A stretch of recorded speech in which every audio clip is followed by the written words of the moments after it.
Anak durhaka di Blitar telantarkan ibu 70 tahun tidur di sampah. Anaknya pilih hidup bareng istri. Kisah pilu ibu 70 tahun di Blitar tidur di tumpukan sampah. Anak sematawayang tak peduli pilih hidup bareng istri. Nasib pilu dialami seorang ibu di desa Kedung Banten, Kecamatan Badung, Kabupaten Blitar bernama Mbah Tumija karena ditelantarkan oleh putra sematawayangnya. Lansia yang diperkirakan berusia 70 tahun tersebut hidup sebatang kara di gubuknya. Gubuk Mbah Tumija jauh dari kata layak. Gubuk tersebut dipenuhi sampah baik di dalam maupun di halamannya. Sejumlah warga kerap mendapati Mbah Tumija tertidur di tumpukan sampah di halaman gubuknya. Tubuh Mbah Tumija sangat kurus karena tidak makan dengan benar. Karena kekurangan nutrisi, Mbah Tumija bahkan sampai sulit untuk berjalan. Video merekam saat Mbah Tumija tidur di tumpukan sampah viral di media sosial. Pantauan Tribun Jakarta, video tersebut pertama kali diunggah akun TikTok gl.husnulkhotimah.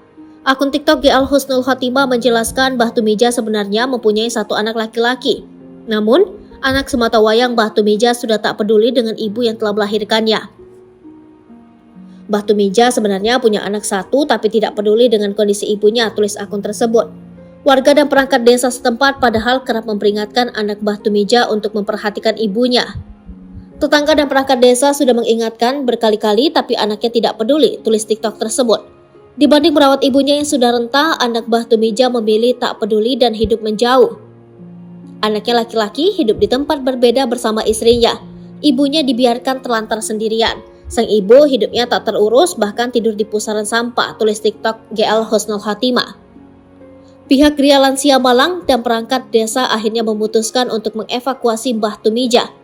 Sebelumnya pihak Gria Lansia Malang memandikan dan memberi Mbah Tumija makan yang layak.